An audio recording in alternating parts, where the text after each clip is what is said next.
So hi, welcome back once again my respected friends. तो कैसे हैं आप लोग? I hope you all are doing well. तो जो नए व्यूअर और सब्सक्राइबर हैं उनके साथ मैं अपना परिचय कर लेता हूं। मैं यूपीएससी की तैयारी करता हूं इंग्लिश मीडियम से। इस तैयारी के दौरान कोचिंग में जो क्लास नोट्स तैयार करवाया जाता है मुझे, वो मैं आप लोगों के साथ हूबहू शेयर करूँगा। इसमें मेरे तरफ से कोई एक्सप्लानेशन नहीं होगा। मैं प्रत्येक सब्जेक्ट बिल्कुल सीक्वेंस में शेयर करूंगा, ताकि जो लोग सेल्फ स्टडी करते हैं या फिर कुछ समय बाद तैयारी शुरू करना चाहते हैं उसे ये आइडिया मिल जाएगा कि क्या पढ़ना है। फिर आप उस टॉपिक को यूट्यूब पे सर्च करके समझ सकते हैं या फिर किसी नामी गामी कोचिंग का स्टडी मटेरियल परचेज करके भी तैयारी कर सकते हैं। आपको एक आइडिया मिल जाएगा कि क्या हमें पढ़ना है, क्या नहीं पढ़ना है इसके थ्रू। सॉरी फ्रेंड्स, मैं कोचिंग का नाम शेयर नहीं कर सकता, ताकि फ्यूचर में कोचिंग वाले की तरफ से कोई एक्शन न लिया जाए। बस मैं इतना बता सकता हूँ कि भारत में दो सबसे फेमस इंस्टीट्यूट है, जिससे कि हर बार टॉप 100 में सबसे ज़्यादा रैंकर्स होते हैं। इन्हीं दो कोचिंग में से एक कोचिंग में मैं स्टडी करता हूँ। ये शुरू का इंट्रोडक्शन मैं हर वीडियो में ऐड कर दूंगा, जो सेम ही रहेगा, जिससे कि नए व्यूअर को ये पता चल पाएगा कि क्या मामला इधर चल रहा है। जहाँ से टॉपिक शुरू करूँगा वहाँ से मैं बोल दूंगा लेट्स स्टार्ट टुडेज टॉपिक। तो जो न्यू फ्रेंड्स हैं वह चैनल को सब्सक्राइब करके बेल आइकन को दबा दीजिए, ताकि नए वीडियो का नोटिफिकेशन आपके मोबाइल तक पहुंच पाए। Let's start today's topic. आज है ज्योग्राफी का डे 3। इससे पहले हमने 2 वीडियो अपलोड कर दिया है। अगर आपने उसे नहीं देखा तो आप जाके उसको भी देखिए। और आइए शुरू करते हैं। जबकि पिछले क्लास में हमने यहाँ तक डिस्कस किया था, यहाँ तक हमने कर लिया था, ठीक है। अब आज हम करेंगे physical geography of the world.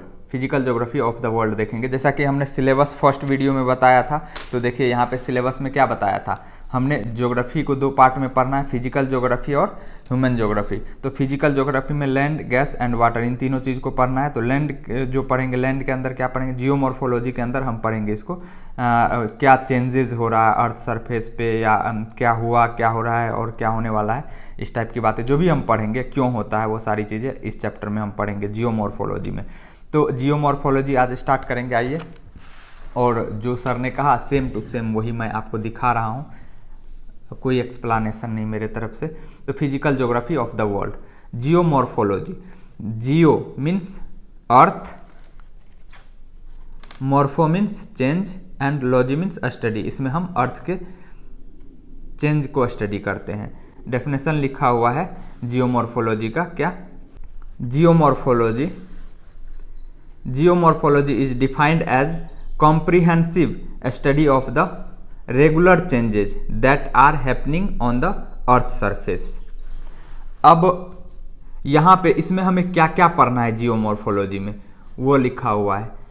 Rock के बारे में पढ़ेंगे, factor affecting the earth surface, that is geomorphic process, Earth's interior, continental drift, sea floor spreading, plate tectonic and landforms, fluvial landforms, aeolian landforms, marine landforms, glacial landforms, karst, KARST, karst landforms। ये सारी चीज़ें हमें इसमें पढ़नी है। तो आइए अब आगे देखते हैं आगे क्या लिखा हुआ है। आगे रॉक के बारे में पहले लिखा हुआ है, रॉक को डिफाइन करेंगे। Rock, a rock is an aggregation of minerals. Type of rocks, there are 3 types of rock, igneous rocks, sedimentary rocks, metamorphic rocks, ठीक है। तो रॉक को कितने पार्ट में डिवाइड किया गया? 3 पार्ट में। 3 तरह के रॉक होते हैं, igneous, sedimentary and metamorphic rock. अब इग्नियस रॉक किसको कहते हैं? Igneous rock primary rock. Igneous rock जो होता है प्राइमरी रॉक होता है, और ये कैसे बनता है वो हम आगे देखते हैं। इग्निस का मतलब होता है, इग्निस लैटिन वर्ड है जिसका मतलब होता है फायर। अब ये सारी चीज़ें मैंने जो सर ने समझाया, तो उस समझाते टाइम जो भी चीज़ें सर ने कहा वो मैं रनिंग नोट्स बनाया, ठीक है। कुछ चीज़ें सर लिखवाते नहीं हैं, बोलते हैं कि आप समझ लो, अपने लैंग्वेज में लिख लेना, या फिर डिक्टेट भी करवाते हैं। तो क्या है कि बताते नहीं है पहले अगर एक्सप्लेन कर दिए चीज़ों को तो बाद में बोलते हैं कि ठीक है आप लिख लीजिएगा, या फिर कहते हैं लिखा भी देते हैं, तो कुछ चीज़ें आपको डबल मिल जाएगा। सर का डिक्टेशन भी और रनिंग नोट्स जो मैंने पहले बना रखा है वो भी। तो ये रनिंग नोट्स है जो मैंने खुद से लिखा सर के समझाते टाइम। ये सर का डिक्टेट करवाया हुआ है यहाँ से, ये मेरा रनिंग नोट्स था, और ये डायग्राम ये सारी चीज़ें मेरा रनिंग था जो सर ने बोर्ड पे बनाया, और ये सर का डिक्टेशन है। तो मैग्मा को डिफाइन किया है, right from the surface of the earth for every 32 metres of depth 1 degree C temperature will be increasing up to a depth of 100 kilometre. कह रहा है कि अर्थ सरफेस से हर एक 32 मीटर डेप्थ में जाएंगे तो टेम्परेचर 1 डिग्री से इंक्रीज होगा। ये uniformity increase of temperature, that means जो हर एक 32 मीटर पे जो टेम्परेचर इंक्रीज होता है, मतलब 64 मीटर पे जाएंगे तो 2 डिग्री टेम्परेचर इंक्रीज होगा। उसी तरह 96 मीटर डेप्थ पे जाएंगे तो 3 डिग्री टेम्परेचर इंक्रीज होगा। ठीक, तो at this depth the temperature are sufficient to melt the rocks. This molten rocky material is called as magma. That means at 100 kilometer depth the temperature are sufficient to melt the rock. 100 kilometre depth पर पहुंचते पहुंचते temperature इतना ज़्यादा हो जाता है कि वहाँ रॉक मोल्टन फॉर्म में पाया जाता है। This molten rocky material is called as magma. इसी रॉकी मटेरियल जो कि मोल्टन फॉर्म में होता है, पिघला हुआ रहता है, उसी को हम क्या कहते हैं, मैग्मा कहते हैं। अब आ जाइए अगले पेज पे। The magma wants to escape from high temperature region towards the surface. अब वहाँ पे टेम्परेचर बहुत ज़्यादा रहता है, प्रेशर भी ज़्यादा रहता है, टेम्परेचर और प्रेशर बहुत ज़्यादा रहता है, तो वहाँ से मैग्मा का टेंडेंसी क्या होता है, लो टेम्परेचर जोन में आने का, है ना। तो वही escape from high temperature region towards the surface, surface की तरफ लो टेम्परेचर होता है। तो when the magma reaches the surface it is called lava. जब यही मैग्मा सरफेस पे आ जाता है मैग्मा, तो उसको हम क्या कहते हैं, लावा कहते हैं।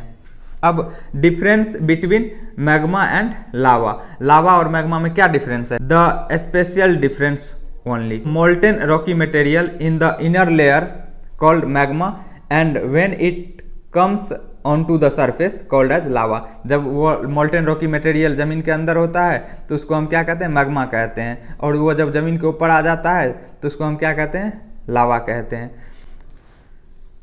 बिकॉज ऑफ, दूसरा डिफरेंस क्या है, because of the reaction with the gases on the surface of earth lava is having different chemical composition and the magma is having different chemical composition. अब आगे डिफाइन किया गया है इग्नियस रॉक। इग्नियस रॉक दो तरह के होते हैं, कौन कौन से, एक्सट्रूसिव इग्नियस रॉक और intrusive igneous rock. Extrusive igneous rock का एग्जाम्पल है basalt rock, intrusive igneous rock का एग्जाम्पल है ग्रेनाइट। अब कहते किसको है एक्सट्रूसिव इग्नियस रॉक, वो हम देखेंगे। The magma in the process of reaching onto the surface sometimes get stuck in between the rocks in the earth interior and get solidifies. Such type of solidification of magma within the interior gives birth to intrusive igneous rock. कभी कभी magma क्या होता है, निकलने के दौरान जो अर्थ के इंटीरियर में ही रॉक के अंदर अटक जाता है, रॉकी मटेरियल होता है रॉक के अंदर इसमें अटक जाता है और वहीं पे सॉलिडिफाई हो जाता है। तो जब वो अर्थ सरफेस पे आने के बजाय अंदर ही अर्थ इंटीरियर में ही सॉलिडिफाई हो जाए तो उसको हम बोलते हैं इंट्रूसिव इग्नियस रॉक। पहले हमने इंट्रूसिव इग्नियस रॉक को डिफाइन किया, इसके बाद आगे हम एक्सट्रूसिव इग्नियस रॉक भी देखेंगे। तो अगर ये अर्थ के इंटीरियर में ही सॉलिडिफाई हो जाए तो उसको हम बोलेंगे intrusive igneous rock. And that magma which is successful in reaching onto the surface of the earth and gets quickly solidifies to form extrusive igneous rock। जो मैग्मा अर्थ सरफेस पे successfully आ जाता है और अर्थ सरफेस पे से solidify होता है तो उसको हम एक्सट्रूसिव इग्नियस रॉक कहेंगे। और अगर वो अर्थ के इंटीरियर में ही सॉलिडिफाई हो जाएगा तो उसको हम क्या बोलेंगे, इंट्रूसिव इग्नियस रॉक बोलेंगे। ठीक है, जब वो अर्थ सरफेस पे आता है मैग्मा तो वो क्विकली सॉलिडिफाइज, जल्दी सॉलिडिफाई हो जाता है in comparison to if it solidify in interior part of earth. जो वो सेम मैग्मा अगर वो अर्थ के इंटीरियर में सॉलिडिफाई हो रहा है तो वो ज़्यादा टाइम लेगा सॉलिडिफाई होने में, और वही अर्थ सरफेस पे आके सॉलिडिफाई होता है तो जल्दी सॉलिडिफाई हो जाता है। ठीक है, तो जो अर्थ सरफेस पे सॉलिडिफाई होता है उसको एक्सट्रूसिव इग्नियस रॉक कहते हैं, और जो अर्थ के इंटीरियर में ही सॉलिडिफाई हो जाता है उसको हम इंट्रूसिव इग्नियस रॉक कहते हैं। Take more time to solidify, ये ज़्यादा टाइम लेता है, ये कम टाइम लेता है। ठीक है, तो आगे देखते हैं आगे क्या है। एग्जाम्पल में बसाल्ट रॉक, बसाल्ट रॉक किसका एग्जाम्पल है?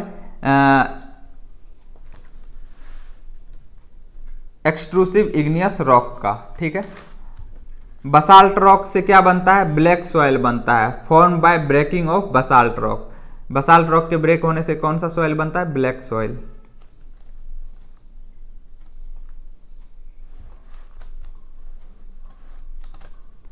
Intrusive igneous rock based on depth at which the magma is solidifying classified into two types.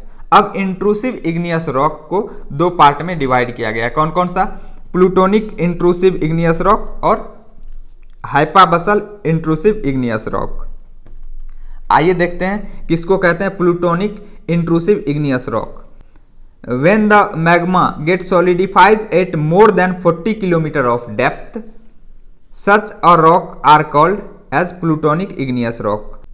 मतलब अगर मैग्मा 40 किलोमीटर से ज़्यादा डेप्थ पे सॉलिडिफाई होगा तो उसको हम क्या कहते हैं? Plutonic intrusive igneous rock. और हाइपाबसल इंट्रूसिव इग्नियस रॉक किसको कहते हैं? When the solidification takes place at shallow depth, the rock formed in this way are called as hypabasal intrusive igneous rock। अगर वो सेलो डेप्थ मतलब कम डेप्थ पे सॉलिडिफाई होता है तो उसको हम क्या बोलेंगे? हाइपाबसल इंट्रूसिव इग्नियस रॉक, मतलब 40 किलोमीटर से कम डेप्थ पे, है ना। आगे क्या दिया हुआ है? More the time that is slow the solidification. अगर सॉलिडिफिकेशन स्लो होगा, कहने का मतलब अगर सॉलिडिफाई होने में ज़्यादा टाइम लेगा तो इस तरह के जो रॉक बनेंगे सॉलिडिफाई होने के बाद स्ट्रोंगर द रॉक इज, मतलब वो ज़्यादा स्ट्रॉन्ग रॉक बनेगा। ठीक है, अब ये जो सॉलिडिफाई होता है तो अलग अलग शेप बनता है। अब किस शेप का क्या नाम है वो नाम दिया गया है। ये कभी कभी प्रीलिम्स में पूछ लिया जाता है, शायद पूछा भी गया है प्रीलिम्स में, तो आपको ये याद रखना है कि किस तरह के शेप को क्या कहते हैं। तो यहाँ पे दो चार एग्जाम्पल है, लेकिन यहाँ पे सब जो भी यहाँ पे लिखा हुआ है वो सभी यहाँ नेम वाइज लिखा हुआ है। तो आइए आपको ये वाला पेज दिखाता हूँ। Name of the shape of the rock, इसमें नेम लिखा हुआ है रॉक के शेप का। नेम ऑफ द रॉक, इसमें रॉक का नाम लिखा हुआ है और इमेज यहाँ पे है। ठीक है, किस इमेज वाइज आपको याद रखना है, इस इमेज को क्या कहते हैं और रॉक का नाम क्या है। तो पहला है ह्यूज डोम लाइक स्ट्रक्चर, ये शेप का नाम है, और रॉक का नाम क्या है? बातोलिथ। इमेज ये है। ठीक है, दूसरा वर्टिकल पिलर लाइक स्ट्रक्चर, ये वर्टिकल पिलर लाइक स्ट्रक्चर है, इसको कहते क्या है? डाइक कहते हैं, DYKE। तीसरा है हॉरिजेंटल स्लेब लाइक स्ट्रक्चर, ये है हॉरिजेंटल स्लेब लाइक स्ट्रक्चर, और इसको कहते क्या है? सील कहते हैं। अगला है वेव लाइक स्ट्रक्चर, और नेम ऑफ द रॉक क्या है?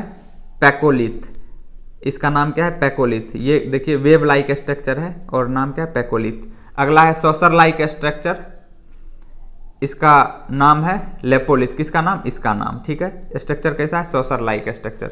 अगला है स्मॉल डोम लाइक स्ट्रक्चर, ये स्मॉल डोम लाइक स्ट्रक्चर है और इसका नाम है लेकोलिथ, LACCOLITH, लेकोलिथ।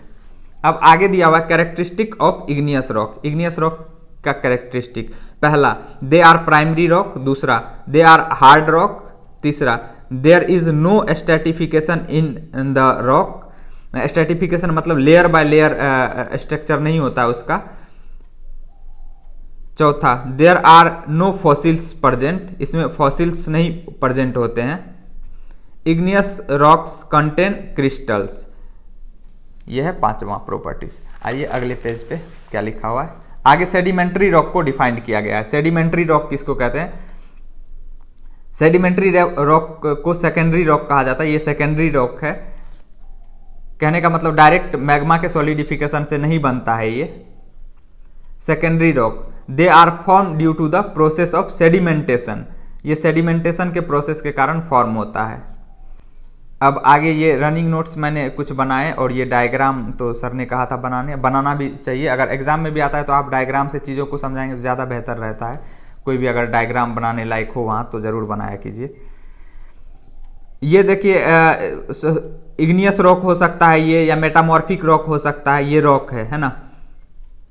तो यहाँ पे सन के कारण, विंड के कारण, एयर के कारण ये जब डिसइंटीग्रेट होता है मतलब टूटता है, तो टूट करके क्या कहाँ जाएगा? ये अपने स्लोप के अलोंग स्लाइड करेगा। ये छोटे छोटे टुकड़े जो हैं, जो ब्रोकन पीस ऑफ रॉक्स हैं, ये यहाँ पे लो लेइंग एरिया जो होगा वहाँ पे ये जमा हो जाता है ना। पहाड़ से जब रॉक टूटता है, चट्टाने छोटे छोटे बोल्डर के फॉर्म में, तो वो कहाँ नीचे आता है? फुट हिल्स के पास। फिर यहाँ से लुढ़कते पिढ़कते पानी के साथ बहते बहते कहाँ जाएगा? लो लेइंग एरिया में जाता है। वहाँ पे जहाँ लो लेइंग एरिया होगा वहाँ पे जमा होता है। मिलियंस ऑफ ईयर, ऐसा नहीं 1 साल 2 साल में नहीं बनता है sedimentary rock, millions of year लग जाते हैं बनने में।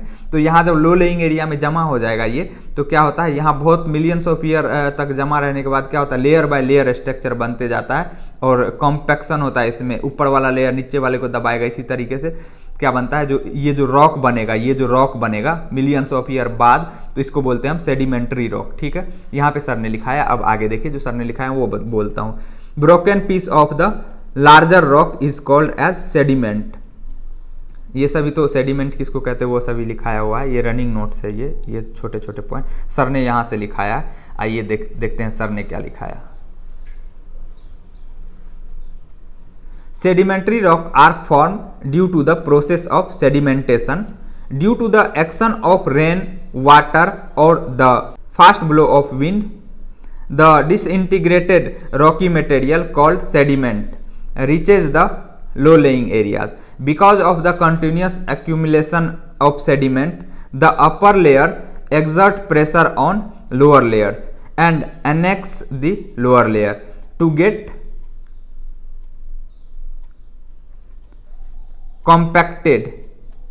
Such a compaction of sediments in a form of a rock is called sedimentary rocks.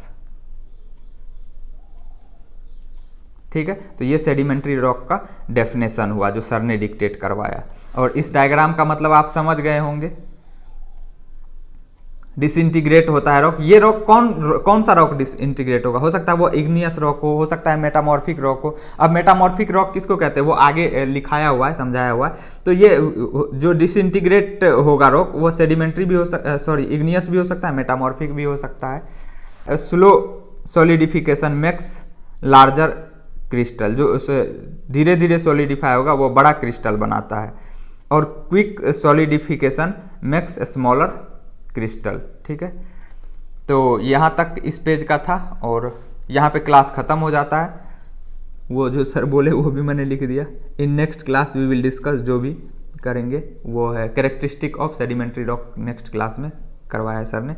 Until then take care, see you, bye bye. Sir ने कहा, मैं नहीं कह रहा हूँ, वो मैंने लिख दिया यहाँ पे, है ना। चलिए अगले पेज पे आते हैं। ये क्या लिखा हुआ है?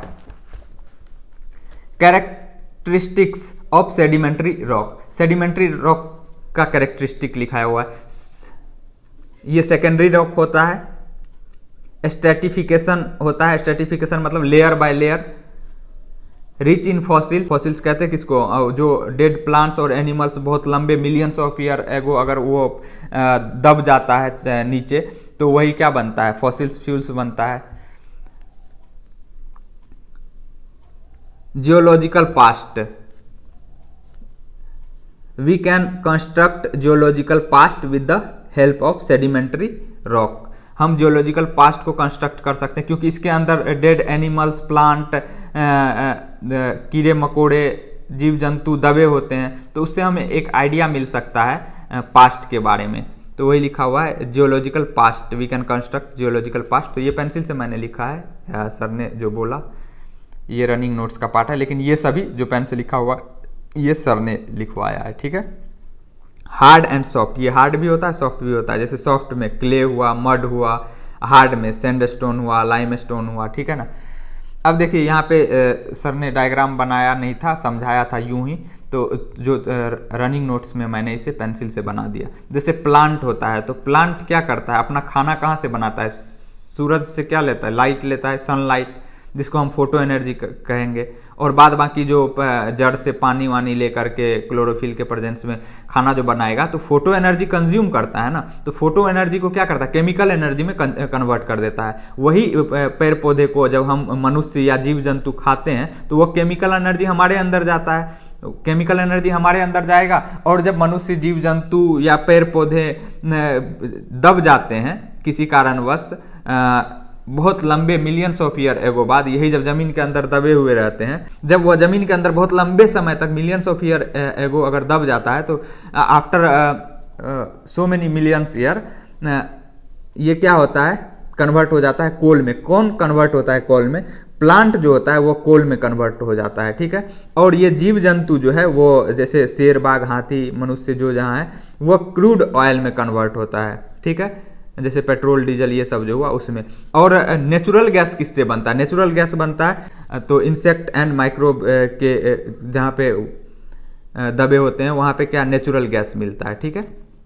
तो प्लांट से क्रूड ऑयल, मतलब प्लांट से कोल, और जीव जंतु जैसे कि मनुष्य हुआ, गाय, भैंस, हाथी, घोड़ा, ये सब से इससे क्या बनता है, crude oil, and insect and microbe से नेचुरल गैस। ये सभी रनिंग नोट्स है, मतलब मैंने समझने के लिए ऐसे ही बना लिया, जरूरी नहीं है, तो मैंने आपको जो भी बनाया वो सब दिखा रहा हूँ। Haryana government want to bring Saraswati river back to life. Project is going on, current related part, कि जो गवर्नमेंट ऑफ इंडिया ने क्या किया, जो सेडिमेंट्री बेल्ट खोजने, मतलब कहाँ खनिज पदार्थ है, कहाँ मिनरल्स है, कहाँ क्रूड ऑयल है, कहाँ कोल है, ये सभी कहाँ नेचुरल गैस है, तो कैसे पता चलेगा, खुदाई होगा तो तभी तो गवर्नमेंट ऑफ इंडिया ने दो कंपनी को दिया, एक क्रेन्स इंडिया लिमिटेड और दूसरा रिलायंस। तो क्रेन्स इंडिया लिमिटेड को नॉर्दर्न इंडिया दिया और रिलायंस को सदर्न इंडिया दिया, ठीक, साउथ इंडिया दिया। तो रिलायंस ने क्या किया, Krishna Godavari delta, Godavari river is considered to be oldest river of India where number of sediments are dropped into the Bay of Bengal for some millions of years. Therefore, every chance was there for the discovery of fossils fuel. And Reliance company drilled at KG Delta and got oil and natural gas. अब रिलायंस ने कहाँ पे drill किया, कहाँ पे खुदाई की, KG delta के पास, एक आइडिया लेकर के कि कहाँ पे मिल सकता है। उन्होंने जो है started to check rich sedimentary belt, जहाँ पे रिच सेडिमेंट्री बेल्ट मिला वहाँ पे उन्होंने खुदाई की और वहाँ पे उसे क्या मिला, ऑयल एंड नेचुरल गैस मिला। क्रेन्स इंडिया ने क्या किया, बाय टेकिंग लेसन फ्रॉम, अब क्रेन्स इंडिया नॉर्दर्न इंडिया में जहाँ तहाँ खुदाई करना शुरू कर देता है तो उसे कहीं कुछ नहीं मिलता है, तो फिर वो बाय टेकिंग क्या करता है, रिलायंस से सीख लेकर के, मतलब देखा कि अरे रिलायंस को तो मिल रहा है, तो वही लिखा हुआ है by taking lesson from Reliance Cairns India limited also started to searching sedimentary belt. तो उन्होंने कहाँ सर्च किया, सरस्वती रिवर राजस्थान में, कहाँ पे, मंगोला में, वहाँ पे उसे क्या मिला, ऑयल फील्ड मिला, ठीक है। ये सभी करंट रिलेटेड रनिंग नोट्स है, ये सर बोलते गए मैं लिखते गया। तो इसे क्या देखा, गवर्नमेंट ऑफ इंडिया ने बहुत पहले किस दो कंपनी को दिया, क्रेन्स इंडिया को और रिलायंस को। रिलायंस ने कहाँ खुदाई की, रिलायंस ने खुदाई की केजी डेल्टा में, जहाँ पे उसे नेचुरल गैस मिला और ऑयल मिला। और क्रेन्स इंडिया कहाँ पे खुदाई करता है, क्रेन्स इंडिया खुदाई करता है कहाँ पे, सरस्वती रिवर राजस्थान में, जहाँ राजस्थान के मंगोला में, जहाँ उसे क्या मिलता है, ऑयल फील्ड, है ना। तो ये रहा रनिंग नोट्स। यहाँ तक था जो आपका सर का लिखाया हुआ था, ये कैरेक्टरिस्टिक ऑफ सेडिमेंट्री रॉक। ये रनिंग नोट्स है जो क्लास में समझाए, तो मैंने सोचा इसको भी छाप लेता हूँ। ये भी करंट रिलेटेड पार्ट है, तो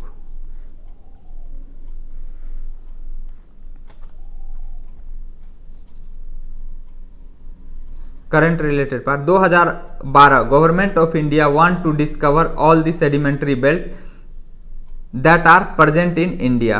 project completed in 2017-18। Report was published in the year 2019।